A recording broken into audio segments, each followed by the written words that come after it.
Hi guys, in this video I'm going to show you how to just kind of take your tail ends and weave them in as you're crocheting. Hopefully this video will be a short one. It'll be like maybe less than 10 minutes. So let's get started. I have my slip knot already. At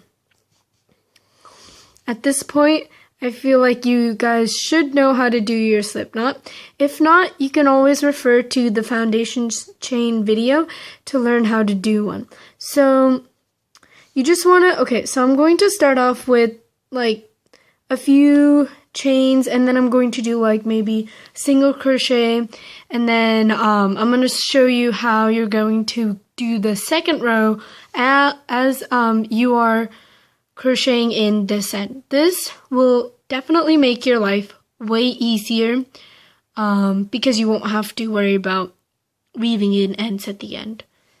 Okay, so I'm going to start with about maybe 10 to 15 chains, and you can use this for any stitch that you do. Okay.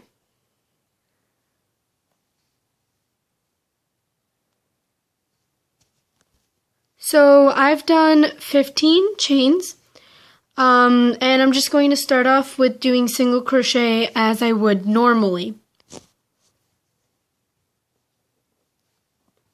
So I'm going to skip the first chain and go in. I feel like this is easier for single crochet only because it's shorter in height, but this would definitely work for any other type of stitch.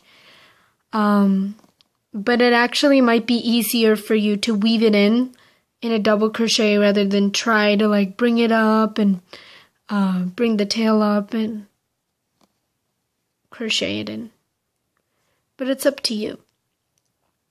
Alright, so I'm just going to finish doing single crochet all the way through, and then I'll show you how to weave this tail end in. So I have my first row of single crochets done. And honestly, the process is very simple. If you've seen the borders video, you don't need to watch this because I did the same thing in the borders video. So what I'm going to do is do my normal chain one as a turning chain and turn. And then I'm going to bring this end up. This might look a little bit messy in the end. We'll have to see.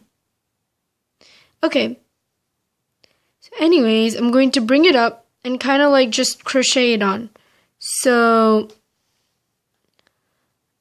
I have this end and I have to hold it to the piece, but what I'll do is I'll hold it a little bit further away so I can easily go into my V's.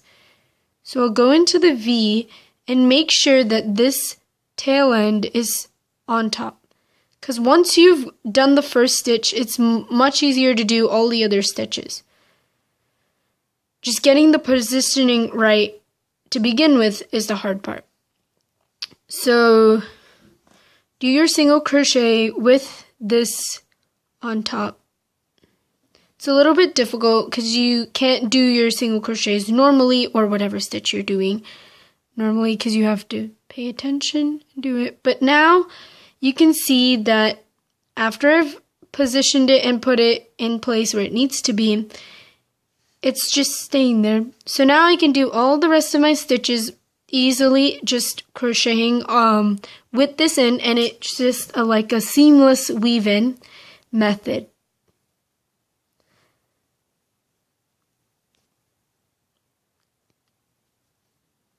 Okay, so yeah. Like I said before, you don't need to worry about holding it now because it's just going to stay there, and you're just kind of crocheting on top of it.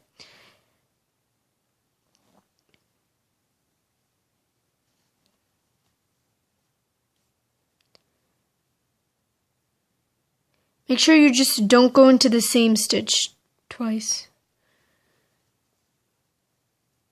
Unless the pattern intends for you to.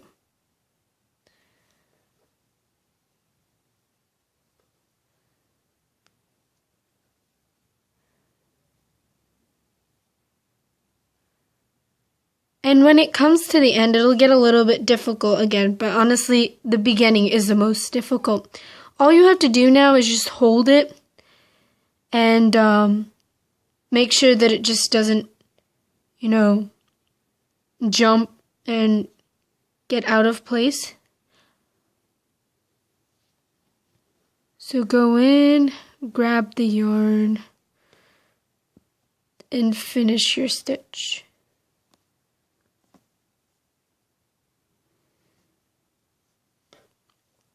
Okay, so now we have this little tail end, and we've done this stitch right here, and it's probably not going to reach all the way in here. So I'm going to just ignore it. I'm not going to push it back, or else it'll be sticking out of my piece.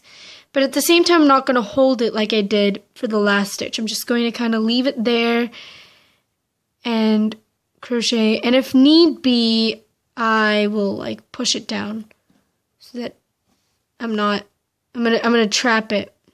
Make sure that it doesn't stick out. Hopefully it didn't.